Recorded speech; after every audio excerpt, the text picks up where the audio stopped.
Blinded by rain and relying on their equipment, the crew of Korean Air Flight 801 thought they were heading straight at the runway. When they realized something was wrong, it was too late. As the investigation continues, Feith and his team make a startling discovery. Equipment that would have given the crew more time to react had been disabled on purpose.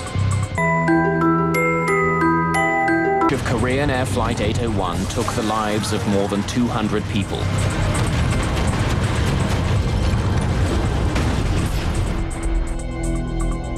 The final accident investigation report is published more than 2 years after the crash.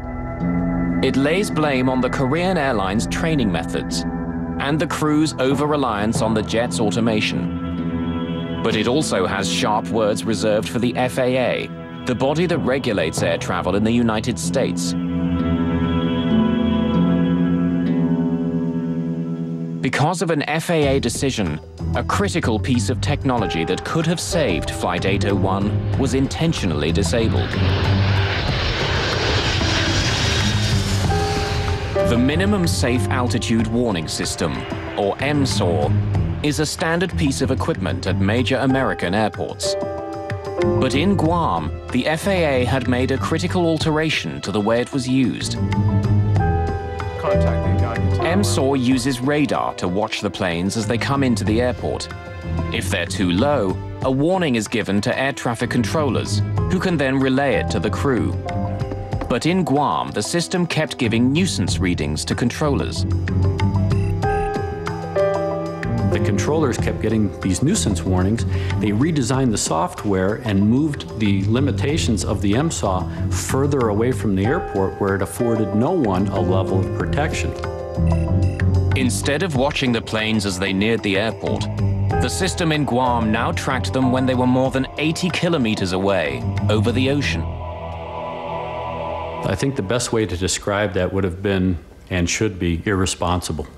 Because you've taken this system that was designed as a level of protection, not only for the controller, but you've taken the protection away from the flying public. For the passengers and crew of Flight 801, the lack of the MSAW system sealed their fate. If the system had been working, the crash could have been avoided. Without it, the crew had no warning at all.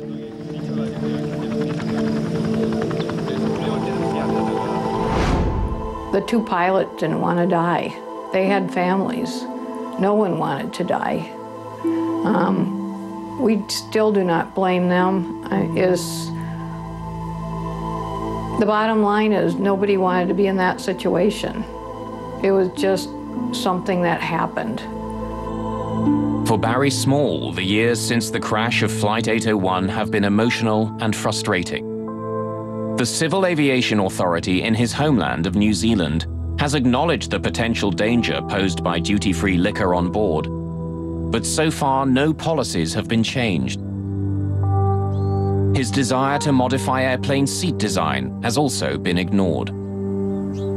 I have taken several steps to put this idea forward, and in a lot of cases it's initially met with enthusiasm, but it eventually ends up in the too hard basket. And when I try to approach seat design people, no one wants to hear about it. Sean Burke was never officially identified as a victim of Flight 801. Wendy Bunton was positively identified, but DNA samples only proved that a white male was on the plane near her. Bill and I never gave up hope that Sean had survived the crash.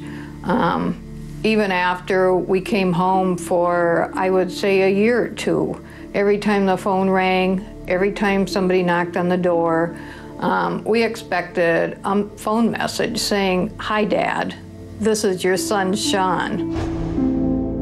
Eventually, several years after the crash, Barry Small was able to give Kathy Burke and her husband some sense of finality and an enduring image of their son. For Sean's father, the deep sorrow of the crash will never completely leave. For me, the grief of Sean's loss never ends. Hasn't gotten better, hasn't got worse. Just another day. For everybody else, it's gone. You know, I expect people to move on, but I'll be this way till the day I'm with him again.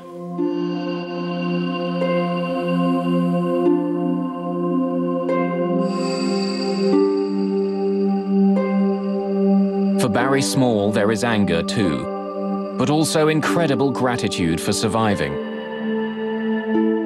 So many people have told me that I survived for a reason. And I've been searching for that reason for 9 years now.